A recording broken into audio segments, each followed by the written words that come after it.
প্রথমে দেখে মনে হবে বিয়ের অনুষ্ঠানের খাবারের জন্য সাজানো কোনো পরিপাটি একটি জায়গা। মানুষের কোলাহলে গিজগিজ করছে টিন শেডের ছোট একটি ঘর। সবাই খাবার খেতে ব্যস্ত এখানে। জানা গেছে খাবারে ভিন্নতা আনতে এখানে প্রায় 16 রকমের ভর্তা ভাজি ও তরকারির ব্যবস্থা রয়েছে। তবে মাত্র 200 টাকায় বাটি বাটি খাবার। কোথায় এমন আয়োজন? বিস্তারিত শাহরিয়ার মিমের তথ্যচিত্রে, সহকর্মী সাইমন প্রভার রিপোর্টে। 3 বাটি ভাত খেতে পারলে দিতে হবে না খাবারের বিল। সেই সঙ্গে খাবার তো ফ্রি পাবেনই, সঙ্গে 1 গ্লাস দুধ, একটি সিগারেট ও শেষমেশ মুখ ভর্তি মিষ্টি পান। এখানেই শেষ নয়, যাওয়ার আগে পাওয়া যাবে প্যান্টের কাপড়ও। অভিনব এমন খাবার ঘরের নাম চাচার হোটেল। আবু এখানে ভাত খালি টাকা লাগবে 200, খাবার সময় 1 ঘন্টা 10 মিনিট। কি দিয়ে ভাত খাইছেন সেটাও আগে শুনি যান।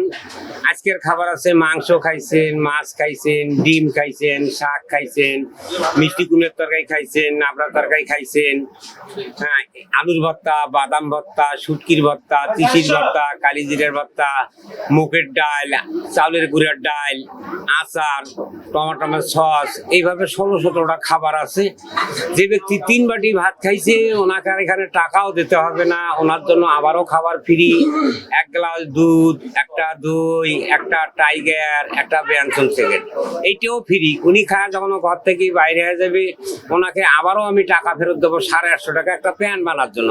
আমি আসলে ফেসবুকে এটার অনেক প্রচার দেখেছি, ওনার সাক্ষাৎকারও দেখেছি যে উনি সহজ সরল মানুষ, মানুষের উপকারের জন্য কাজ করেন। তো আমার কাছে মনে হয়েছে যে একদিন আসলে খাবারটা টেস্ট করে দেখা দরকার যে কেমন। তো সত্যি গ্রামের মধ্যে ভালো মানের বেশ খাবার মনে হয়েছে, মানসম্মত মনে হয়েছে, এবং আমার কাছে মনে হয়েছে যে অল্প দামের মধ্যে বেশ সাশ্রয়ী এবং স্বাস্থ্যসম্মত। রংপুর সুন্দরগঞ্জ মহাসড়কের পীরগাছা উপজেলার বকশীবাজারের রাস্তার পাশে চাচার হোটেলটি অবস্থিত। এখানে ঘরোয়া পরিবেশে রান্না ও খাবার পরিবেশন করায় চাচার হোটেলে দূর দূরান্ত থেকে ভিড় জমান অসংখ্য মানুষ।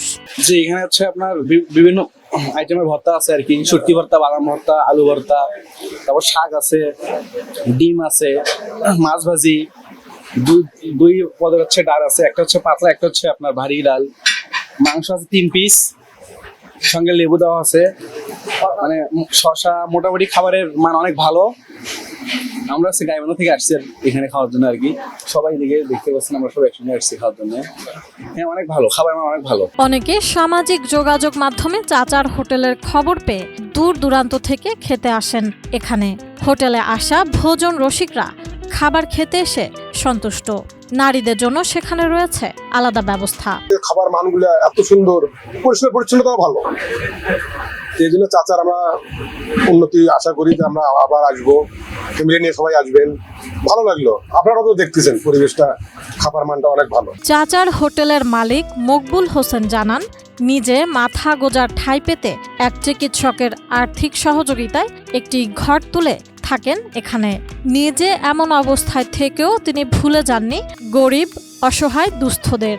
সপ্তাহে প্রতি শনিবার 3 থেকে 400 ভিক্ষুককে বিনামূল্যে খাবার খাওয়ান মকবুল হোসেন। তবে খাবার না খেলে কোনো ভিক্ষুককে ভিক্ষা দেন না তিনি। কারো কাছে টাকা না থাকলে ক্ষুধার্তদের ফিরিয়েও দেন না তিনি। আমার বাড়িতে থাকার ঘর ছিল না আব্বু, মেডিকেলে এক ডাক্তার আমার একটা ঘর তুলে দিতে, আমি সেই ঘরে আছি। আমার বাড়িতে ঘরও নাই, এটা বিজয়ের মেডিকেলের ডাক্তার। উনি আসে আমাকে কি করতে হবে, চাচা এত লোক আপনি কেমন, কত টাকা ইনকাম করেন? যাবো অনেক টাকা ইনকাম হয়। বাড়ি কেমন করছেন? যে 3 তলা হচ্ছে, আমি কি করি কয়ে ফেলাছি এটা বলে। আপনার বাড়িতে আমি যাবো, যান। যা দেখে একটা দরজা ঠেলা দিয়েছে, হুসকি এখন করছে, এখন আটকিয়েছে। আমি যে খাটটাতে ঘুমে, খাটটার মধ্যে বাঁশের খুঁটি দেওয়া ছিল। উনি দেখি ফুসকেছে, চাষি কোথায় ঘুমেন আপনারা? যে বাবা এইটার মধ্যেই ঘুমেই, ভালো একটা বালিশ বা খেতা আমার ঘরে নাই বাবু। আমি এইভাবে দিন নিয়ে যাইতেছে। পরে ওই স্যার আমার একটা 10,000 টাকা দিচ্ছে, আপনি একটা খাট কিনে ঘুমাইবেন। ওনার স্ত্রী বললো, চাচা আমি একটা ঘর দিয়ে যাবো আপনাকে। উনি 16 একটা ঘর দিছে, টাটি বেড়া সবকিছু দিয়ে দিছে। আবারও এক মহিলা গোবিন্দগঞ্জের, উনি একটা ফ্যান কিনে দিয়েছে আমাকে 3100 টাকা দিয়ে। আমার এই সম্পদ। তাছাড়া আমি এই দোকানের টাকা আমি কিচ্ছু কিনি, একটা মুরগিও কিনি নেই কোনোদিন। আর এই বাজারটা হচ্ছে বকশীর বাজার। চাচার হোটেল বললে সবাই চেনে, চৌধুরানী পীরগাছার মাঝামাঝি, এই কথা বললে সবাই চেনবে। রাত 3টা 10-এ খুলি, বিকেল 4টা 10-এ বন্ধ হয়ে যায় দোকানটা। প্রতি শুক্রবার বন্ধ থাকে এই দোকান, শুক্রবারে কেউ আসবে না, এখানে বন্ধ থাকে। কাকু কোনোদিন আবু এই দোকানে আমি অসামনে কোনো লোক যদি ভাত খায়, চাচা টাকা তো সারিয়েছি, বৌমা তোমার মানি ব্যাগ বাড়ি কিনেছে, ওনাকে বলা হবে ঠিক আছে আপু ভাত খাইছেন, ভালো লাগলে একদিন দিয়ে যান। স্ত্রীকে সঙ্গে নিয়ে হোটেল চালান মকবুল হোসেন। দিন দিন গ্রাহক সংখ্যা বেড়ে যাওয়ায় 700 টাকা পারিশ্রমিকে একজন কর্মচারীকে নিয়োগ দিয়েছেন।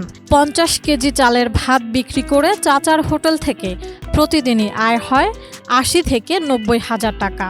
তবে এমনটা আয় হলেও লাভের পরিমাণ খুবই সামান্য বলে জানান তিনি। প্রতিদিন টাকা মোটামুটি আল্লাহ আমি ভালো বেশি, চাউল নিম্ন তো 60-70-80 কেজি আমি বেচবো প্রতিদিন। বেশি বাড়ি যাবো, বিকেল 4টা 10-এ যাবো। এখানে সব দূরের লোক, টাঙ্গাইল, যশোর, কুড়িগ্রাম, ময়মনসিংহ, দিনাজপুর, পঞ্চগড়, হ্যাঁ এরকম দূরের যাচ্ছে। এইভাবে আমার দিন পথ যাইতেছে। আমার বাড়িতে কোনো ছেলে পেলে নাই, আমরা স্বামী স্ত্রী 2জন। বিকেলবেলা 1/2 কেজি চাউলের টাকা লাভ হলে আমার সংসারটা দিব্যি চলে আল্লাহ যায়। আসলে আমার যতটুকু মনে হয়েছে, যতগুলো খাবার আইটেম এখানে দেওয়া আছে, চাচার লাভ থাকে না বলেই চললে আর কি। আসলে উনি মানব সেবায় যে নিয়োজিত বলা যায় সেরকম। সালাদ, আলু ভর্তা, তিল ভর্তা, বাদাম ভর্তা, শুটকি ভর্তা, পাটা শাক, করলা ভাজি, মিষ্টি কুমড়ে, ডিম, মাছ, মাংস, মুখের ডাল, আটার ডাল, এই গন্তব্য। আর 3টার থেকে কোটা বাছা শুরু করিয়ে 4টার দিকে এলে বানবার ধরি, 4টার দিকে বানে মনে করেন হলো 5টার দিকে বেসপাত ধরি, বেচা কিনে ভালো হয়। আব্বু আমার সংসার আব্বু কিছু নাই, মানুষের একটা ঘর তুলি দিচ্ছে, পেটে ভাতে সমান। কোনো মতন জীবনটা বাঁচাই, তোমার চাষা কাজকর্ম করেও খায় না। আমি যদি গেলে না করি দেই তাহলে কেমনে চলবে? 50 টাকায় শুরু করে এখন 200 টাকা পেট চুক্তি খাবার বিক্রি মকবুল হোসেনকে এনে দিয়েছে ব্যাপক পরিচিতি। চাচার হোটেল রাত 3টা থেকে বিকেল 4টা পর্যন্ত খোলা থাকে। অল্প সময়ে চাচার হোটেল নামে পরিচিতি পায় মকবুল হোসেনের এই খাবার দোকান। যতদিন বেঁচে আছেন ততদিন এই হোটেল চালিয়ে যেতে চান বলে ইচ্ছা প্রকাশ করেন মকবুল হোসেন। এখানে কোনো বাসি পচা বিক্রি হবে না। বিকেল 4টা 10-এর পর যা বাঁচবে সব বাজেয়াপ্ত হবে। শুধু ভাতগুলো আমি বাড়িতে নিয়ে যাব, মাছে খাবে, তরকারিগুলো রাস্তায় ঢালি দিয়ে বাড়ি যাবো। দোকান দেওয়ার বয়স হচ্ছে 27 বছর মোট। এখন আবারও এখন ভাত বেচতেছি 200 টাকা। গতবার শীত আসলে পরে হবে 210 টাকা। বছরে 10 টাকা বাড়া হয় এখানে। আবু হোটেল দিয়ে আমি কিচ্ছু কিনি নেই। এই এলাকায় জিজ্ঞেস করি দেখেন, আমিও বাঁচতেছি। ফকির মিসকিন যা 2-4 টাকা আমি সাহায্য করতে পারি এটা করি, কাউকে ফেরত দেবো না। প্রতি শনিবার করি ফকিরের আমি এখানে ভাত খেলাই। ভোর থাকি সকাল 9টা বন্ধু, খাওয়ার পরে ওদের আমি 10 টাকা দিই। তো প্রচন্ড লোকের চাপ এবং অনেক দূর দূরান্ত থেকে এই লোকজন আসছে খেতে। শেষ পর্যন্ত এই চাচা আর সরবরাহ দিতে পারেন, খাবারই সরবরাহ দিতে পারেন। 26 বছর ধরে এই ব্যবসায় উনি করে আসতেছেন। এতদিন ধরে পাই করে এত দূরে আসা, এটা একটা ব্যাপার, এটা একটা ধৈর্যেরই ব্যাপার। বর্তমানে বাজারে খাদ্যের যে দাম, সেই হিসেবে যে পরিমাণ খাবার মাত্র 180 থেকে 200 টাকার মধ্যে উনি খাওয়াচ্ছেন, এটা কিন্তু একটা বিশাল ব্যাপার। মানুষ তো সবসময় লাভের আশা করে, কিন্তু ওনার কাছে দেখা যাচ্ছে যে প্রকৃতপক্ষে উনি লাভের প্রত্যাশী নন। উনি মানুষকে খাওয়ায় তৃপ্তি পাচ্ছেন, এটাই হলো তার বড় কথা। সাইমন প্রভা, এটিএন নিউজ।